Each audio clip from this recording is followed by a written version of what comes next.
Hello and welcome to this LinkedIn live chat. We are delighted to have you join us today. My name is Jennifer Ma and I'm the program manager for the Medicine Hat Local Immigration Partnership and the Ukrainian Rural Relocation Initiative at the Calgary Catholic Immigration Society, also known as CCIS. CCIS is a nonprofit, non-denominational agency committed to making immigration a positive experience for refugees, immigrants, and the community. We offer over 95 programs in 18 locations throughout Calgary and Southern Alberta. This live conversation is an extension of our Southern Alberta Rural Initiatives, or SARI, which supports the seamless integration of newcomers into rural communities across Southern Alberta. CCIS currently provides settlement and integration services to newcomers in 14 rural locations across Southern Alberta, including Brooks, Hanna, Drumheller, Tabor, Okotoks, High River, Cochrane, Airdrie, Chestermere, Strathmore, Medicine Hat, and others. So today, we're discussing our work in these different areas. I'm really thrilled to be hosting this conversation with my colleagues here beside me, Ricardo Morales, who is our Director of Community Development and Integration Services Division, and also the Southern Alberta Rural Initiatives. I have Mohammed Idriss, the Service Manager at our Brooks and County Immigration Services, and he serves the Brooks and area. Mohammed has also been a City Councillor with the City of Brooks since 2021. And then Lisa Degenstein, the Regional Program Manager with our Foothills Community Immigrant Services, and she coordinates our Southern Alberta rural projects that is entirely surrounding Calgary, the donut around Calgary. So ladies and gentlemen, it is a pleasure to be having this important conversation with you all. So for everyone joining us live, we really encourage you to engage with us in the comment section. If you have any questions at all for our panelists at any time, please feel free to just ask them in the comments, and we'll do our best to address as many as we can. So let's get this conversation going. Ricardo, can you provide an overview of CCIS's work in rural Southern Alberta and how let's do that, Jen. Yeah, great. Thank you all, folks, and thank you for joining us. And it is a pleasure to be sharing some of the work that we do here at CCIS, and in particular in our rural communities. I think some of this work started 40 years ago with a vision, and the vision of a society where immigrants and refugees can reach their potential. Now, CCIS mission is to effectively partner within the community to empower immigrants and refugees to successfully resettle and integrate. Now, what does that mean? It simply means that we when we work in communities, we meet communities as to where they are. We work with the resources within the community, and I think we build upon the assets of that community. This forward-looking initiative over the past 16 years of working in partnership with communities in Southern Alberta and around Calgary, I think this has created a solid foundation in establishing settlement services. This was instrumental in attracting and retaining immigrants to the area, as well as facilitating a great deal of community and public institutions involvement in settlement and integration. So we invite the community to be part of the process. And we have some mechanisms and some ways in which we reach out to our partnerships with municipalities, school boards, health authorities, employers, and we create a thriving condition where immigrants have benefited in settling in smaller communities. I think one of the philosophies that we adhere to is the fact that the community is our client. We are just not establishing offices and locations to be referral centers. What we are doing is really working intrinsically with all our partners in establishing these conditions that's going to help newcomers feel a sense of belonging. So if you take a look at the work that we do span to the west, to the south, to the east, to the north of Calgary. We do have services in Brooks, and it's called BCIS, serving Brooks in the County of Newell, High River and Okotoks, through FCIS, serving those surrounding communities, Strathmore and Chestermere, through our Rocky View Immigrant Services, Airdrie and Cochrane, Clarisome, and also in Drumheller and Hanna. Additionally, Jennifer is running our Medicine Hat Local Immigration Partnership out of Medicine Hat. So we are finding that these thriving projects are due working with communities to provide that type of settlement services. Back to you, Jen. Okay, thank you so much for that comprehensive overview, Rick. Um, Mohammed, i- in all of these different sort of rural communities, are there some different misconceptions about diversity in rural Alberta, and what are some of those, and how does CCIS work to dispel some of those misconceptions? One of the main misconceptions people may have about small communities is the lack of diversity in these small communities. People think of Southern Alberta and they imagine a homogeneous society where most people come from the same background. This misconception discourages potential migrants from considering small communities for their migration as a destination. In fact, many of these small communities we work in are as diverse, if not even sometimes more diverse than bigger cities in Alberta. I'll give you Brooks, for example. Visible minority in Brooks in the last census in 2021 was at 49%. If you compare that to Canada, it's 26.5%. Immigrants, for example, in Brooks are 37%. Again, if you compare that to Canada, is 23%. Many of our immigrant families are large families and they have many children, and that actually increases the youth. So for example, youth population in Brooks, which is under 20, is 30%. If you compare that again with other places in Canada, it's much smaller.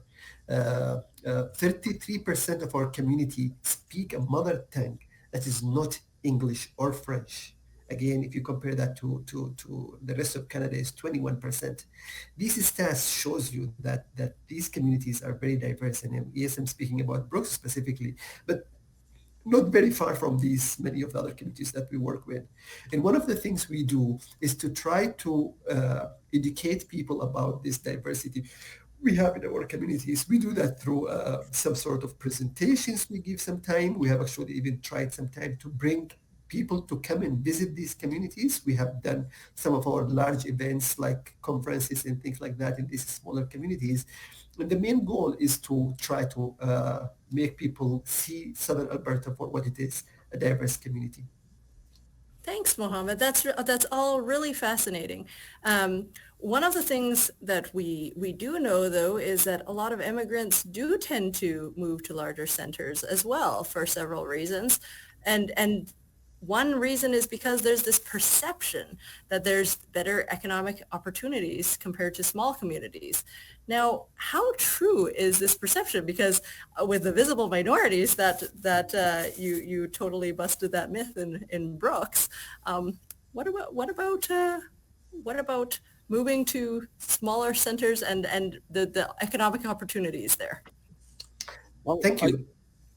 oh, you go ahead, Mohammed. Let me start it off, then I'll bring you back in, Mohammed, on this talk, because I do think when we talk about the perception, there are some realities, and there's some realities when we look at studies showing retention rates that we have lower retention rates in small areas compared to the urban settings. But I think the tide is changing. The tide is changing dramatically based on a couple of different not only perceptions, but some actions both federally and provincially.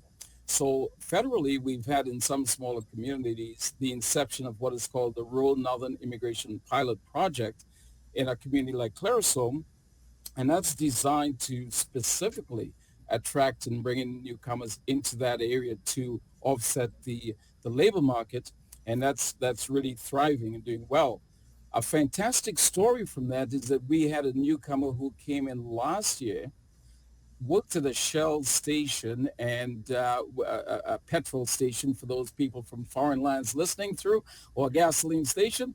And within a year, he is now the owner.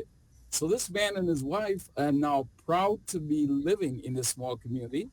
We also have from the provincial government an economic development plan for rural Alberta, which stipulates there are 5 strategic areas they're looking at, which is to build capacity building in the areas of entrepreneurship, skill development, small business supports, marketing rural and indigenous communities, and promoting tourism, all designed to enhance the rural economic development connectivity within these regions. Also, I think when you take a look at the support programs that we put into these communities to offset these perceptions, is now that we're working through our local immigration partnership to stimulate municipalities to look at not only economic growth, but also to create viable, social, sustainable sense of belonging within rural communities so that rural communities can become places of choice. Mohammed? Thank you, Jennifer, and thank you, Rick. And I really like the fact that you called it a perception, Jennifer, because the reality is the furthest from that. For several reasons, small communities are experiencing migration from people who have maybe were born there and lived there many of their lives for a long time, and they are migrating to bigger cities. So they're actually experiencing a shortage of skilled workers. They are experiencing a shortage of professionals. They are experiencing a shortage of even labor, general labor, and they are not able to fill these vacancies. And that shows you the amount of opportunities that are there. The provincial government, Rick alluded to that, realized that it recently announced the Alberta Rural Renewal Stream program, which is allowing these municipalities, these small communities, to become designated communities where they can actually nominate individuals for permanent residency in Canada.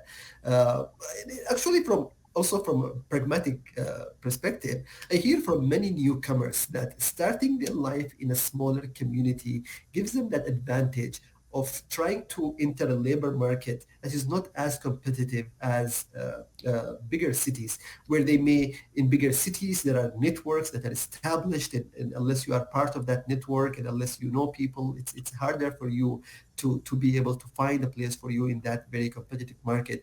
While in a smaller community, there is a bigger chance for you to be able to do that and not only get into the labor market, but progress quickly in your careers to be able to go into a leadership position. We see many, for example, we had a meeting a couple of days ago.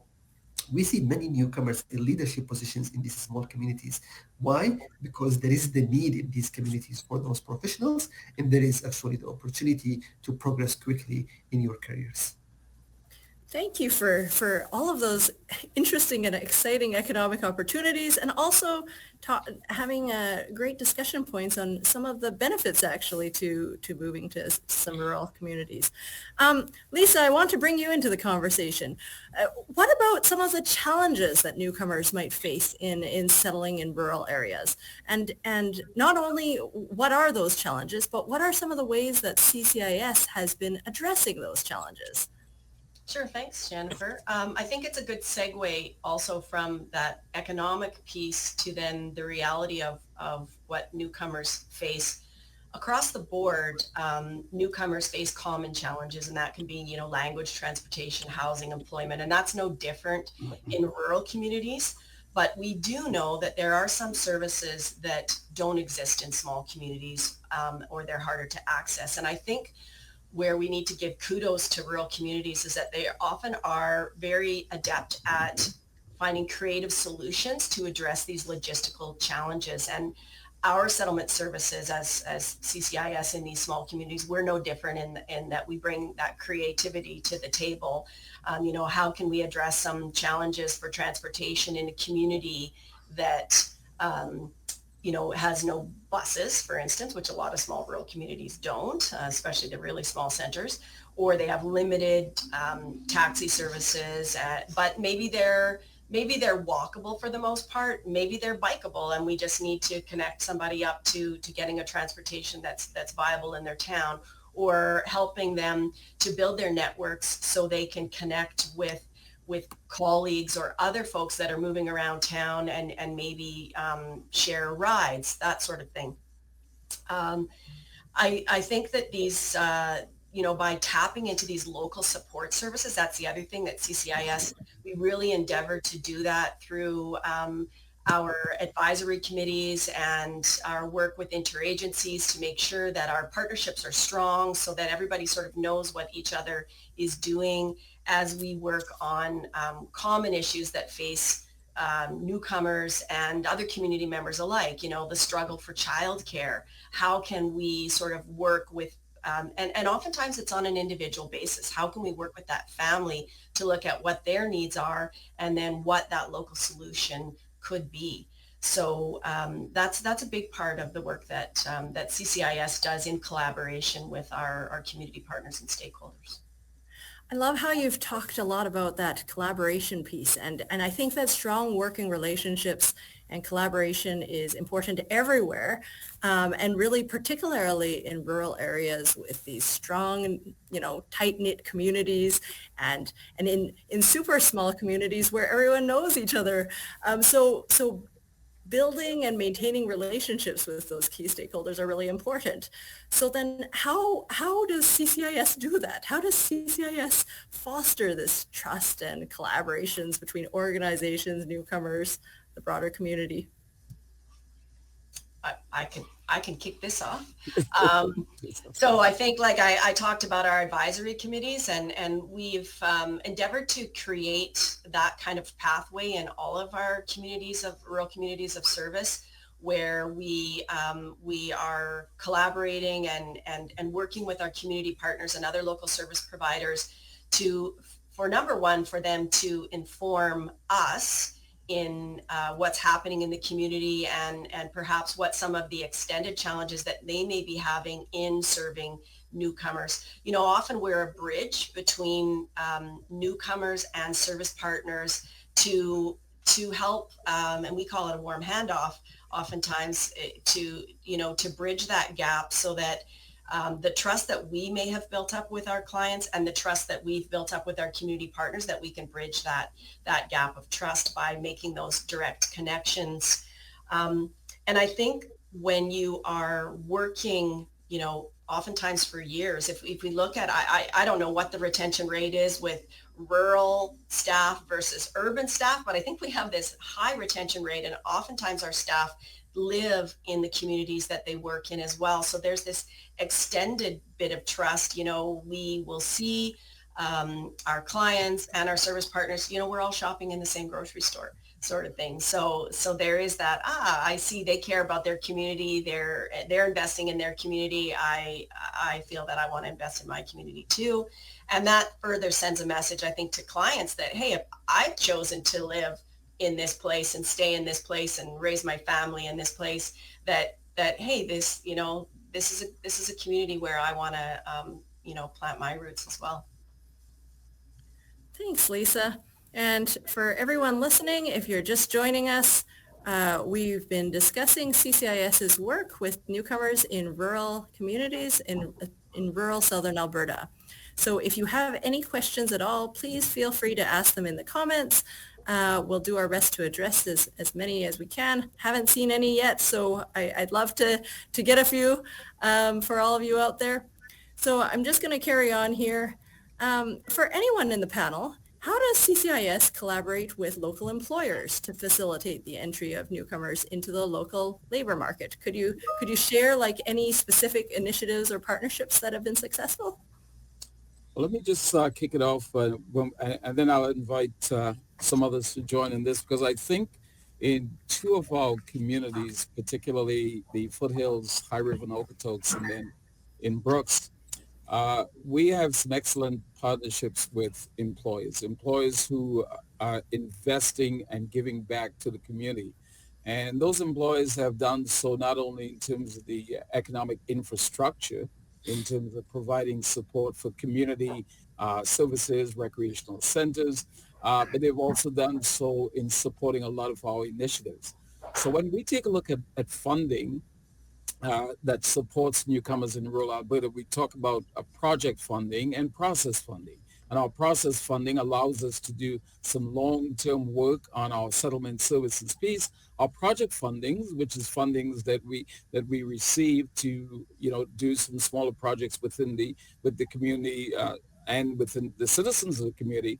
Sometimes we get a lot of those fundings coming again from some of our partners within that community, and I think this bodes well because it speaks to the community advocacy for again, supporting newcomers. Mohammed, if you want to talk a little bit about the Brooks concept. I want to connect these two questions together, the idea of relationships and the idea of trust. And I think these go hand in hand. And relationship for us in CCIS is a journey that we go on. And I think Rick said it perfectly when we started the conversation, talking about the client is our community. And if you think, for example, Brooks, we have started our office in Brooks in 2010, but we have actually have been in Brooks in one way or the other since the 90s. Our CEO talks about being an informant to some research that was done here in the 90s when the plant was first, when the JBS plant was first starting. Uh, so the idea that we are here to serve the community is the basic foundation we start from. In many of these communities, we didn't come ourselves. We were invited to come to these communities. And we really take that as a privilege to be invited to someone's house and asked to support the integration journey that people are going through. If I go down to the employer, for example, I talk about one of the major employers we work with, JBS meat plant in Brooks. We reached a place where we actually work hand in hand in many different things, not only as client-based projects, but also community-based projects. We go into their plant. They allow us to come in and provide support to their employees in the plant. That doesn't happen just like this. Someone doesn't invite you into a plant that has their own operations, their own systems, their own ways of doing things, unless there is that trust relationship, and unless there is that, we are here to serve you and to serve the clients, and we will work with you to make that happen. I go to working with municipal government, for example, as you alluded earlier. Like, I have been on council now for a couple of years, but actually we asked our staff to be on boards and municipal different task force that the municipality have put together for the last 10 years or so. Our staff are part of these things, and they work hand in hand with the municipality. So whether it is government, whether it is employers, whether it is the nonprofit sector in the community, we work hand in hand, and we are here to support. We are not here to say we are people from the big city and we know how things are done. We are here to show you how things are done. Thank you for those great examples and successes. And it sounds like there's a lot of successes for the clients, successes for the community. Um, just just jumping to some final questions here. I'm wondering, what are some long-term goals that CCIS has for work in rural Southern Alberta? How do you envision our organization's impact growing in the next few years? Well, Jennifer, when we take a look at long-term goals, I think we need to be responsive to the needs of the community in terms of its current context. One of the things that we just initiated is a pilot project looking at a rural mentorship for integration, and that is trying to support newcomers who would like to strive to look at their career choices or to attract professionally skilled newcomers coming into smaller communities. So I think this is a strategic plan, again, in terms of building the capacity of the community and enhancing the growth and sustainability of these communities. I think additionally, one of our goals is to take a look at these small communities and build a very strong regional voice so that rural communities do become a pathway for newcomers to reside in. When we take a look at what's happening in a community the size of Brooks, where they have successfully settled government-assisted refugees, we know that if we look at creating a hub, and again, probably increasing the number of government-assisted refugees and creating opportunities for them in different rural communities, I think this will again add to the building and sustainability for rural communities to thrive, but also to provide additional opportunities for newcomers to look at viable options other than urban centers. So through the work that we're doing with our local immigration partnership and our zonal lift, we are trying to mobilize municipalities to look at their strategic plan and really take a look at the resettlement and the integration of newcomers into small communities as something very intentional and not something accidental. Thanks so much. And just one last question here. You've talked about how your vision, as well as how municipalities can do things to contribute to making these thriving communities with newcomers. So what about all these listeners here? What can individuals do, or even some organizations outside of CCIS?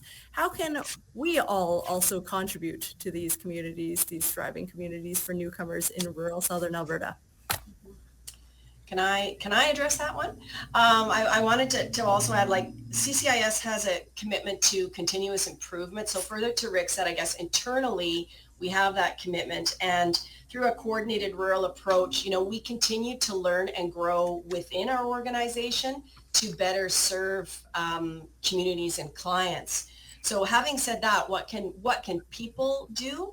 I think is being curious, seeking education, having a willingness to learn about the changing face of our rural communities, committing to being welcoming, exploring what does that look like. I think it's easy to be welcoming to the familiar, but what does that look like when somebody else's idea of feeling welcomed and feeling like they belong may be different than ours? And I think if individuals and communities are open, that's one of the biggest first steps that they can take. Thank you all. I want to add, actually, Sure. I want to put a plug here for our volunteer program. In all our centers, in all our locations, we have a volunteer program that we encourage people to be part of. Our volunteer programs have many different benefits, not only for us as an organization, benefits from the work of the volunteers, but also for the volunteers in having that experience of working with newcomers in many different ways. Our volunteer program could be as simple as befriending a newcomer. We call that the Canada Connect program, because we believe newcomers need to have that connection with Canada through some Canadian friends that they can build and through interacting within people in the society. We have volunteer programs to help with administrative work. We have volunteer programs to help us with some of the events that we put together, cultural events that we put together. So I encourage people actually to go onto our website that's on the screen now and connect with us, and our volunteer coordinators will be happy to assist you with that. So Thank you all. Jennifer, just before we leave, let me just follow up a little bit quickly on what Lisa was saying, because I think we're moving from welcoming to also this part about a sense of belonging. And I do think in smaller communities, we are a little more people-centric. And that notion of people finding their sense of belonging, I think that is an ultimate goal that we're moving toward in the work that we're doing at this point in time. So Take it away, Jen. Yay! Okay, so thank you all so much for this fantastic discussion. I'd really like to see if there's any questions out there from our live audience. Now's your chance to plug in a question. It's been really fantastic to have this conversation. It's been really thought-provoking and interesting. Thank you to everyone who also joined us for this LinkedIn Live conversation. We hope you enjoyed it. Thank you especially to Rick, Mohammed, Lisa for taking this time to have this conversation. And so again, like Mohammed was saying previously, if you want to learn more about how to get involved, but also all our comprehensive programs and services that CCIS offers in rural communities, please do visit our website. You can see it below us here. And, we want to remind you that CCIS is really committed to supporting newcomers in Calgary and also so many surrounding areas across Southern Alberta. with many different programs and services. So if anyone is ever in need of employment assistance, or if you have any other questions about all sorts of other resources, please do contact us. We would love to have that conversation, whether you're a newcomer, whether you're a community member, wherever you are in Southern Alberta. So everyone who's joined us live and seeing this later, thank you so much for watching. We really look forward to connecting with you all soon and to continue to have a lot of these exciting conversations in the future. Thanks so much. Thank you, Jen. Thank you. Thanks, Thank you, Jen. everyone. Thank you all. Thank you.